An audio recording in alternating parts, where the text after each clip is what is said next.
Chers amis, nous allons donc ouvrir cette 12e journée de synthèse nationale. Tout d'abord, je vous remercie d'être venus ce matin aussitôt. Et je sais qu'il y a eu un petit incident dans le RER, indépendant totalement de cette réunion, je vous le signale, mais qui a retardé beaucoup de voyageurs et qui continue à en retarder. Donc je pense que les amis vont arriver un petit peu en retard, mais tant pis, c'est comme ça, on n'y peut rien. Voilà.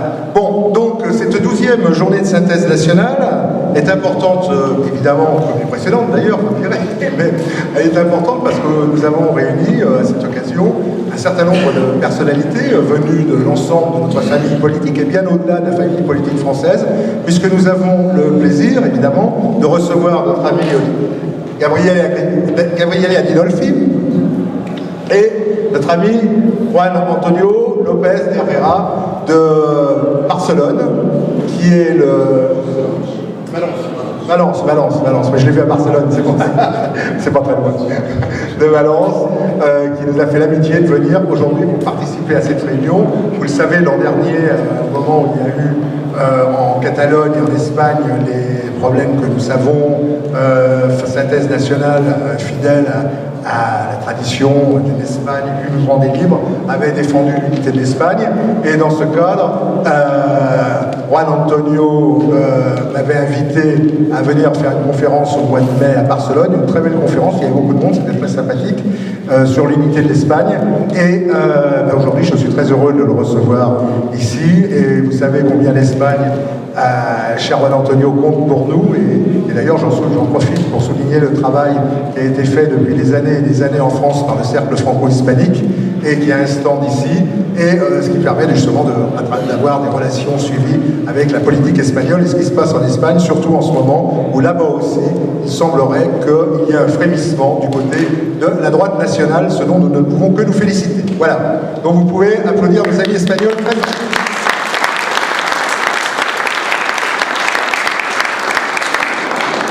Alors, ce premier forum est consacré aux initiatives. Bon, tous les ans, un certain nombre de mouvements, d'initiatives, d'actions sont menées par les mouvements nationalistes.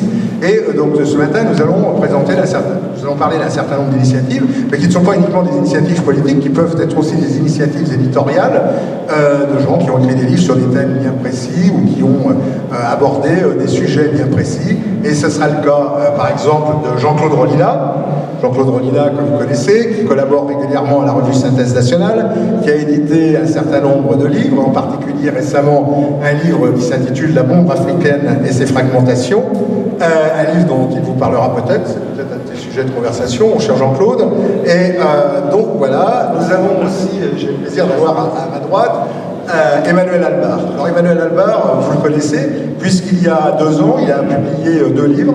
Un premier qui s'appelle Beyrouth 1976, des nationalistes français, des Français aux côtés des phalangistes. Alors Emmanuel est allé se battre en 1976 aux côtés des phalangistes libanais à Beyrouth, et il a écrit un livre où tout s'est raconté. Il a aussi écrit un 2e livre qui s'appelle Le Grand Rembarquement, qui est hélas épuisé, mais Emmanuel a un certain nombre d'idées à communiquer à ce sujet, parce que ce n'est pas ce qu'un livre épuisé que les idées, elles doivent l'être. Voilà. Nous avons aussi nos amis de plusieurs mouvements qui sont présents, je pense en particulier à la dissidence française de Vincent Vauquelin, qui s'est transformé d'ailleurs récemment statutairement en parti politique, et qui fait partie de cet ensemble d'organisations, de mouvements qui luttent pour défendre nos idées, nos traditions, la France française, notre civilisation, avec beaucoup de jeunes. Vincent a l'amabilité de m'inviter lui aussi, il y a quelques mois, c'est à l'occasion de la fête de Jeanne d'Arc, à la commémoration qu'ils organisent tous les ans, entre autres, puisqu'il y a d'autres mouvements aussi, bien sûr, qui organisent ce genre de manifestations, et donc Vincent Vauquelin de la dissidence française. Nous avons aussi Valentin qui représente un mouvement qui a fait parler de lui depuis quelques années maintenant, enfin depuis 2 ans, en particulier à Lyon, ça a commencé à Lyon, avec l'occupation d'un local au nom du Bastion social.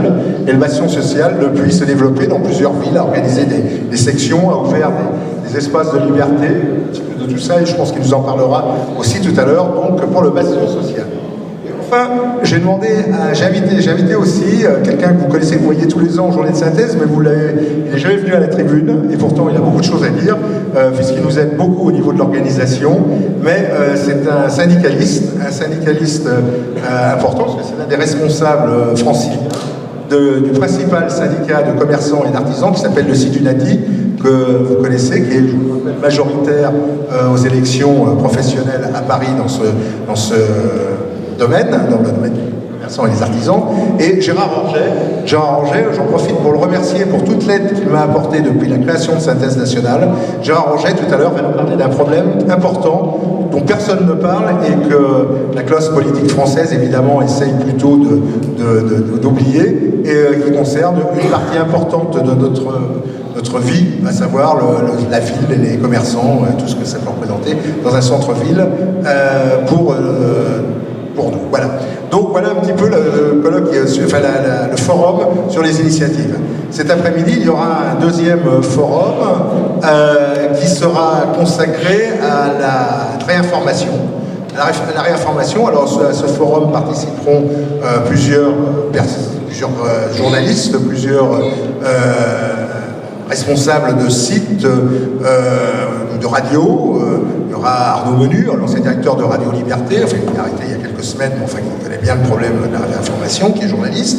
Il y aura Philippe Randa, que vous connaissez, qui est l'un de nos principaux animateurs aussi, qui est l'éditeur, Philippe Randa, qui anime avec moi toutes les semaines, le jeudi, une émission sur Radio Liberté.